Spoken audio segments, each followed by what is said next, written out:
আসসালামু আলাইকুম। সংবাদে আপনাদের সবাইকে স্বাগত জানাচ্ছি। আমি ফিরোজ তোহা। শুরুতেই আরবে কেবলস সংবাদ শিরোনাম।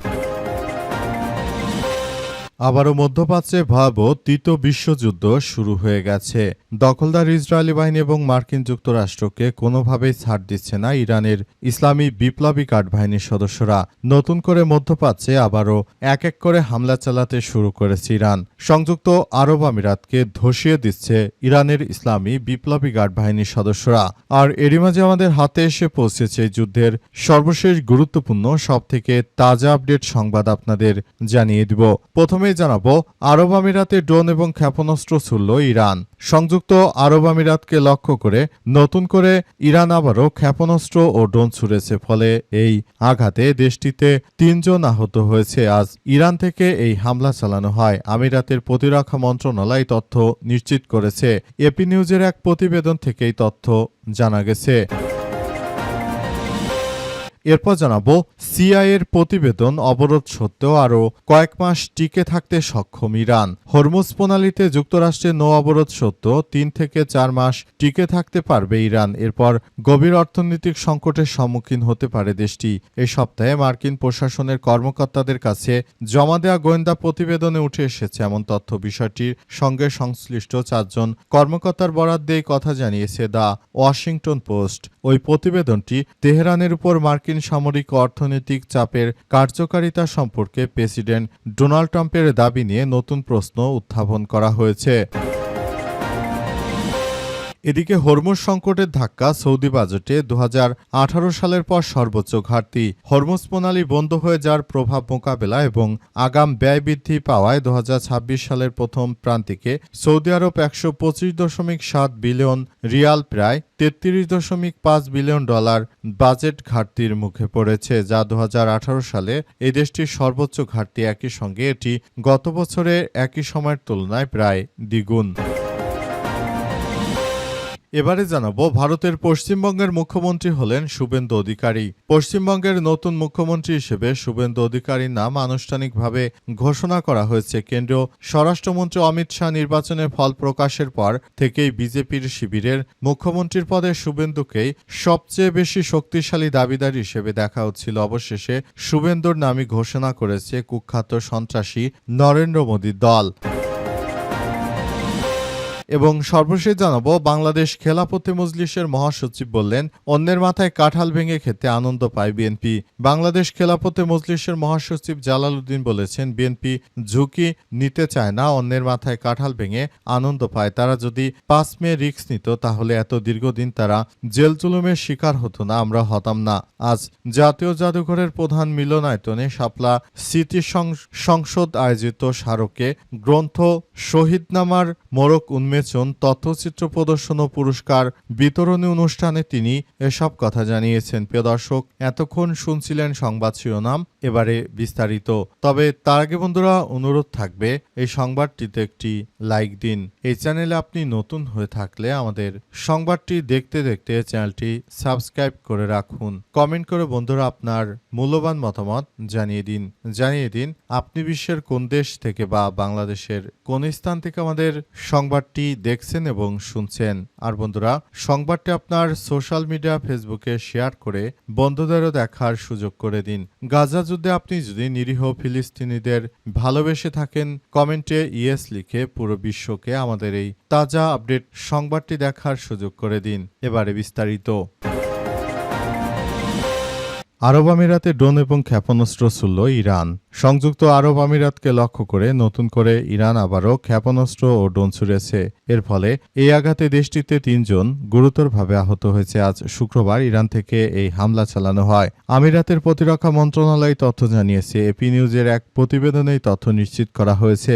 আমিরাতের প্রতিরক্ষা মন্ত্রণালয় জানায়, ইরান নতুন করে 2টি ব্যালিস্টিক মিসাইল ও 3টি ড্রোন ছুড়েছে। এতে 3 জন আহত হয়েছে। তবে মিসাইল ও ড্রোনগুলো ঠেকিয়ে দেওয়া হয়েছে। মিসাইল ও ড্রোনের ধ্বংসবশেষ পড়ে 3 জন গুরুতরভাবে আহত হয়েছে বলে জানা গেছে। মন্ত্রণালয় আরও জানিয়েছে, যুদ্ধ শুরুর পর এখন পর্যন্ত ইরানের ছোড়া ৫৫১টি ব্যালিস্টিক মিসাইল, ২৯টি ক্রুজ মিসাইল এবং ২,২৬৩টি ড্রোন প্রতিহত করা হয়েছে। এদিকে উপকূলীয় এলাকাগুলোতে হামলা হলেও আমিরাতের মূল ভূখণ্ডে এখনও কোনো ধরনের মিসাইল বা ড্রোন হামলার ঘটনা ঘটেনি বলে জানা গেছে। অর্থাৎ সংযুক্ত আরব আমিরাতকে নতুন করে শিক্ষা দিচ্ছে ইরানের ইসলামী বিপ্লবী গার্ড বাহিনীর সদস্যরা। মার্কিন যুক্তরাষ্ট্র এবং দখলদারদের পাশাপাশি এই মুসলিম দেশটি এই রাষ্ট্রটিকে একদম ধ্বংসস্তূপে পরিণত করা হচ্ছে। সারা বিশ্ব জুড়ে তারা যে ধরনের সন্ত্রাসী কার্যক্রমগুলো চালিয়ে যাচ্ছে, এদের বিরুদ্ধে পৃথিবীর ইতিহাসে সবথেকে ভয়াবহ আক্রমণ চালিয়ে যাচ্ছে ইরানের ইসলামী বিপ্লবী গার্ড বাহিনীর সদস্যরা। মার্কিন যুক্তরাষ্ট্র এবং দখলদারদের বিরুদ্ধে ইতিহাসে সবথেকে বড় আক্রমণ শুরু করেছে তারা। সংযুক্ত আরব আমিরাত এই রাষ্ট্রটি মুসলিম হলেও এরা হচ্ছে এক শ্রেণীর দখলদার মুসলিম। এই দখলদারদের কাজ হচ্ছে তারা ইসরায়েল এবং যুক্তরাষ্ট্রের সঙ্গে তারা মিলে নতুন করে ইরানের বিরুদ্ধে সন্ত্রাসী কার্যক্রম চালিয়ে যেতে চেয়েছিল, তাই এদের বিরুদ্ধে আসলে এই ধরনের কার্যক্রমগুলো চালানো হচ্ছে। মোট কথা, নতুন করে আবারও সন্ত্রাসী কার্যক্রম শুরু করার পরই ইরান এদের উপর চরমভাবে প্রতিশোধ নেয়ার ঘোষণা দেয় বলে জানিয়েছে ইরানের ইসলামী বিপ্লবী গার্ড বাহিনীর সদস্যরা। অবরোধ সত্ত্বেও আরও কয়েক মাস টিকে থাকতে সক্ষম ইরান, সিআইএর প্রতিবেদন। হরমুজ প্রণালীতে যুক্তরাষ্ট্রের নৌ অবরোধ সত্ত্বেও ৩ থেকে ৪ মাস টিকে থাকতে পারবে ইরানের পর গভীর অর্থনৈতিক সংকটে সম্মুখীন হতে পারে দেশটি। এই সপ্তাহে মার্কিন প্রশাসনের কর্মকর্তাদের কাছে জমা দেওয়া গোয়েন্দা প্রতিবেদনে উঠে এসেছে এমন তথ্য। বিষয়টির সঙ্গে সংশ্লিষ্ট ৪ জন কর্মকর্তার বরাত দিয়ে তথ্য জানিয়েছে দ্য ওয়াশিংটন পোস্ট। এই প্রতিবেদনটি তেহরানের উপর মার্কিন সামরিক অর্থনৈতিক চাপের কার্যকারিতা সম্পর্কে প্রেসিডেন্ট ডোনাল্ড ট্রাম্পের দাবি নিয়ে নতুন প্রশ্ন উত্থাপন করা হয়েছে। প্রতিবেদনে বলা হয়েছে, গোয়েন্দা কর্মকর্তারা নিশ্চিত করেছে যে সামরিক অবকাঠামো অস্ত্রাগার লক্ষ্য করে সপ্তাহব্যাপী মার্কিন ও ইসরায়েলি হামলা সত্যি ইরানের যথেষ্ট ব্যালিস্টিক ক্ষেপণাস্ত্র সক্ষমতা অটুট রয়েছে। ওয়াশিংটন পোস্টের প্রতিবেদন অনুযায়ী একজন মার্কিন কর্মকর্তা জানিয়েছে, ইরানের কাছে যুদ্ধ পরবর্তী সময়ে মোবাইল লঞ্চারে প্রায় ৭৫% এবং ক্ষেপণাস্ত্রের ৭০% এখনও মজুত রয়েছে।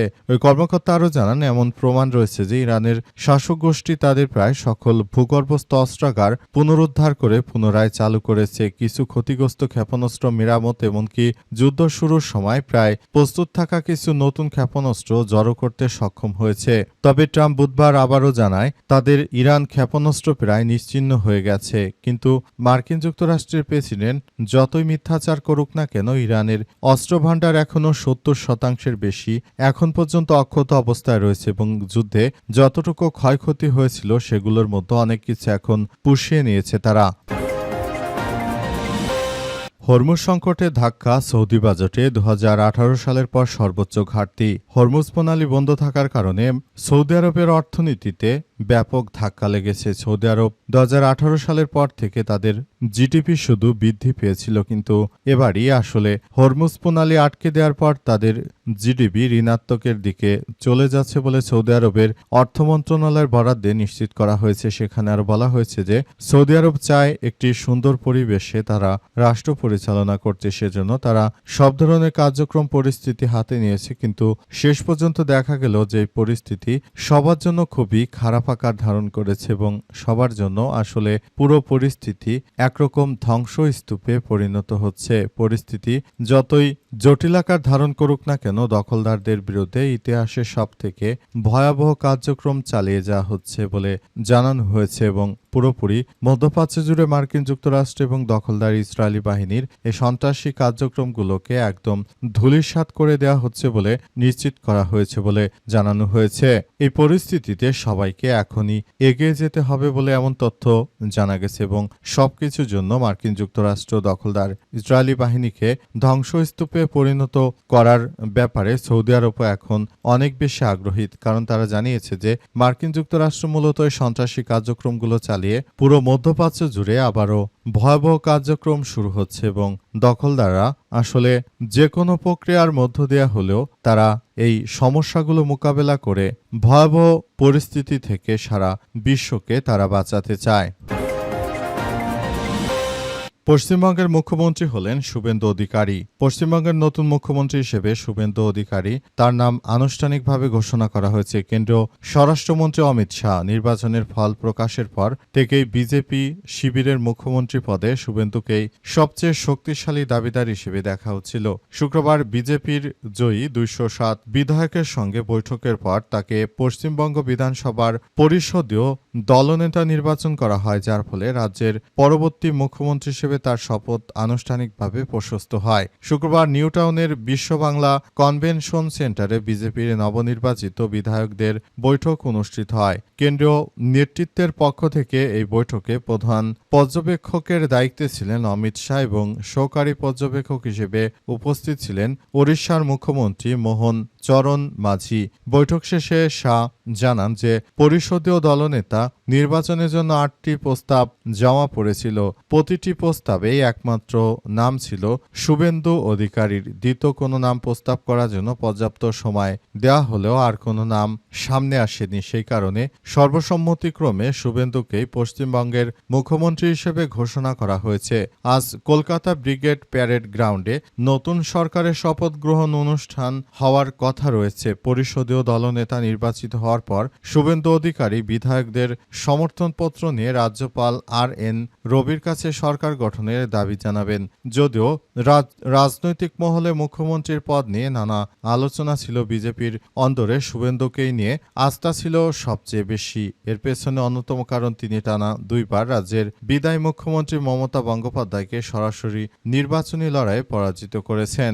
2021 সালের বিধানসভা নির্বাচনে নন্দীগ্রামে মমতার বিরুদ্ধে লড়ে 1956 ভোটে জয়ী হয়েছিলেন শুভেন্দু। সেই জয়ের পর এবার তিনি শুধু নন্দীগ্রামেই নয় বরং ভবানীপুর থেকেও প্রতিদ্বন্দ্বিতা করেছেন। মমতার শক্ত ঘাঁটি হিসেবে পরিচিত ভবানীপুরেও তিনি জয় ছিনিয়ে নিয়েছেন। সেখানে 15,000-এর বেশি ভোটে মমতাকে পরাজিত করেন। ফলে রাজনৈতিকভাবে শুভেন্দুর উত্থান বিজেপির কাছে পশ্চিমবঙ্গের নেতৃত্বের জন্য স্বাভাবিক পছন্দ হয়ে উঠেছে। যদিও শুভেন্দু অধিকারী একজন জোকার।